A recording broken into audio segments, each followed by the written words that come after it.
Imagine you're walking home on a quiet afternoon. The sky suddenly darkens. A cold wind rushes past your face. Thunder echoes in the distance, and within minutes, rain begins to fall. Your first instinct is simple. You run inside. You close the door. You wait for the storm to pass. Now imagine the same moment, except it's 40,000 years ago. There is no house waiting for you, no waterproof jacket, no flashlight, no weather forecast warning you that a storm is coming. Only endless wilderness stretching in every direction. The storm isn't just inconvenient, it could kill you. For prehistoric humans, every thunderstorm carried a terrifying question. Would everyone still be alive when the clouds finally disappeared? Most people imagine ancient humans as fearless survivors who simply endured whatever nature threw at them. But archaeological discoveries tell a very different story. Storms were among the greatest threats they faced. Lightning could ignite forests. Floods could erase entire camps. Freezing rain could lower body temperature enough to become deadly within hours. Even a single night without shelter or fire could mean the difference between survival and extinction. Yet despite all of this, our ancestors survived hundreds of thousands of years without modern buildings or technology. Somehow, they learned to predict storms before they arrived. They found places that kept them alive while everything outside became chaos. And in the process, storms may have changed the course of human evolution forever. The evidence begins nearly 1 million years ago. Deep inside Wonderwork Cave in South Africa, archaeologists uncovered one of the oldest known examples of controlled fire, dating to around 1 million years ago. Tiny fragments of burned bone and ash were found far inside the cave, proving they were not carried there by wildfires. Humans had brought fire into the shelter themselves. This discovery changed how scientists viewed early humans.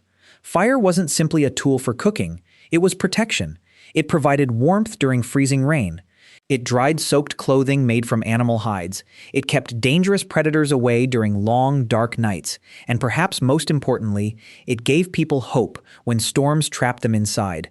But here's the problem. Fire is incredibly fragile. Heavy rain can extinguish it within seconds. Strong winds scatter burning embers. Wet wood refuses to ignite.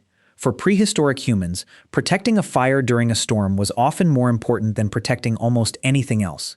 Because if the fire died, everything changed. Temperatures dropped rapidly after sunset. Cooked food became impossible. Wet clothing stayed cold through the night. Predators that feared flames suddenly had nothing keeping them away. Modern experiments have shown that even experienced survival experts struggle to restart a fire using only natural materials after heavy rainfall. Imagine trying to do that without matches. Without a lighter, without dry wood. Thousands of generations learned that a single glowing ember could mean the difference between life and death. Some anthropologists believe groups carefully transported burning embers from one campsite to another rather than starting new fires every day. Keeping fire alive became a responsibility shared by everyone, and storms threatened that responsibility more than anything else. But protecting fire was only one challenge. The storm itself transformed the entire landscape. Small streams became raging rivers. Open grasslands turned into deep mud. Animal tracks disappeared beneath fresh rain. Food became harder to find. Even familiar paths could vanish overnight. Every storm reshaped the world around them. So ancient humans couldn't simply wait for bad weather to arrive. They had to recognize it before the first raindrop ever touched the ground. And surprisingly, they became astonishingly good at it. The first warning wasn't thunder, it wasn't lightning, and it certainly wasn't rain. For prehistoric humans, waiting until the storm began was already too late. Long before weather satellites or forecasts, survival depended on reading the landscape itself. Researchers studying modern hunter-gatherer groups, including the Hadza of Tanzania and the San people of southern Africa, have found that they possess an extraordinary awareness of their environment. Many can predict approaching weather simply by watching subtle changes around them. Birds suddenly stop singing, insects disappear into the ground, the wind shifts direction, the air becomes heavier, dark clouds build along distant mountains, even the smell of the earth changes as moisture rises into the atmosphere. These signals weren't mysterious. They were lessons learned over thousands of generations. Children grew up watching older members of the group notice details that most people today would completely ignore. Missing those signs could be fatal, because once the storm reached you, finding shelter became a race against time. Movies often show prehistoric humans hiding beneath large trees. In reality, that would have been one of the worst places to stand. Lightning frequently strikes tall, isolated trees. Powerful winds snap heavy branches without warning. Entire trunks can collapse onto the ground. Instead, archaeological evidence shows that humans repeatedly return to caves and natural rock shelters whenever possible. One of the most remarkable examples is Lazaret Cave in southern France. Dating to roughly 170,000 years ago, the cave contains evidence that early humans occupied it again and again over many generations. Researchers discovered carefully organized living spaces. Sleeping areas were separated from work areas. Stone tools were concentrated in particular locations. Animal bones were processed in designated parts of the shelter. This wasn't simply a place to escape the rain. It functioned almost like a temporary home. The cave shielded people from freezing winds, heavy rainfall, and dangerous animals searching for shelter of their own. Storms may have turned these caves into crowded spaces. Families gathered close together. Children stayed near the fire. Hunters repaired broken spears. Others prepared hides, sharpened stone blades, or processed food collected before the weather arrived. The storm outside forced life inward, and that may have changed human society in ways we rarely consider. Some anthropologists suggest that long periods trapped inside shelters encourage something uniquely human. Conversation. Without the constant demands of hunting or traveling, people had time. Time to teach children. Time to explain how tools were made. Time to remember successful hunts. Time to warn others about dangerous places. Some researchers even believe these quiet hours helped strengthen language itself. Every story passed from one generation to the next became a survival guide disguised as conversation. Which plants were poisonous? Where predators hunted? Which rivers flooded after heavy rain? Knowledge became as valuable as food, and storms gave people the opportunity to pass that knowledge on. But caves were not perfect. Water sometimes poured through entrances. Cold air settled deep inside. Smoke from fires accumulated against the ceiling, making breathing difficult. Even worse, humans weren't always the only ones seeking protection. Cave bears, hyenas, wolves, and large cats also relied on caves throughout the Ice Age. Evidence from numerous European cave sites shows that humans and predators sometimes occupied the very same shelters, though not always at the same time. Choosing the wrong cave could be just as dangerous as remaining outside. Every shelter required careful judgment. Every decision carried risk. And then there was the greatest danger of all. Rain didn't simply soak the landscape, it transformed it.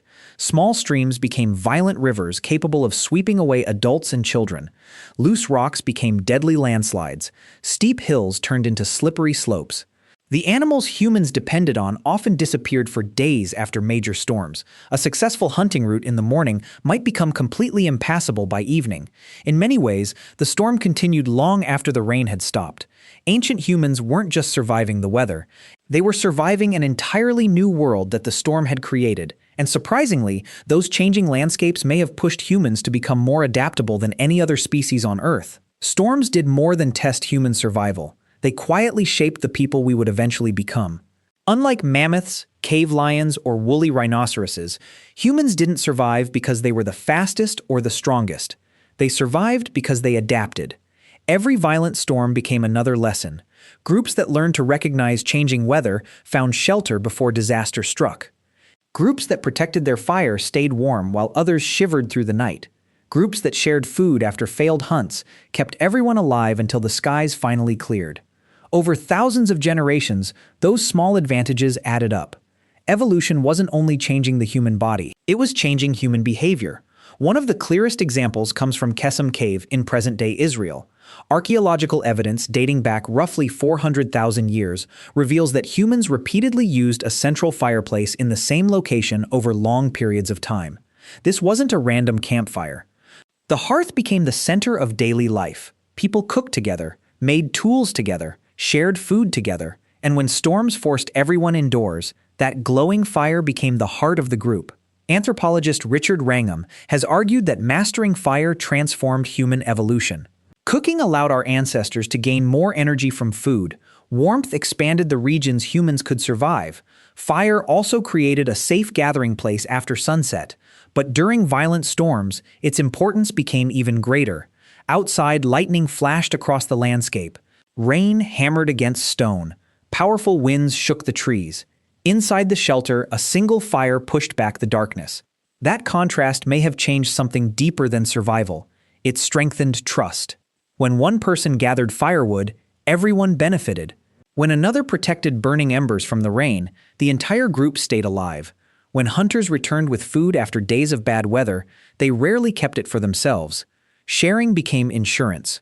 No hunter succeeded every day. No family escaped hardship forever. Those who gave during good times were often helped during bad ones. Modern studies of hunter-gatherer societies consistently show that food sharing dramatically increases the chances of surviving unpredictable environments. Storms rewarded cooperation, not competition. The weather itself may have helped shape one of humanity's greatest strengths, working together. Scientists also believe storms influenced where humans settled.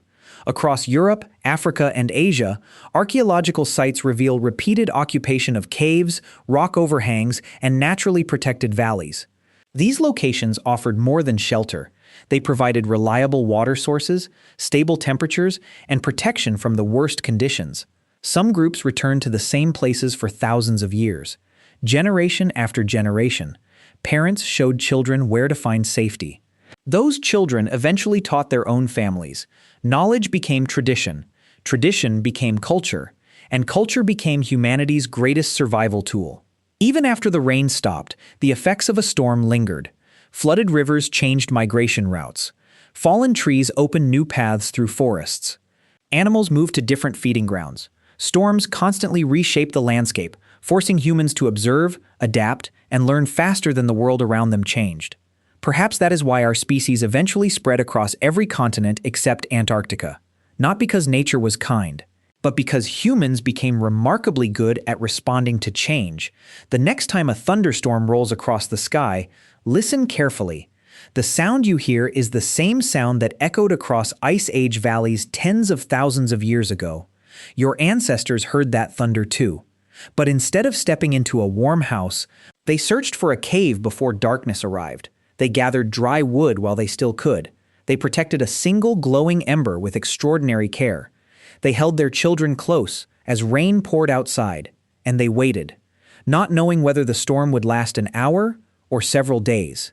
Every flash of lightning reminded them how small they were. Every sunrise after the storm reminded them they had survived once again. Those ordinary moments of endurance were repeated countless times across hundreds of thousands of years. Most left no trace. No written record, no monuments.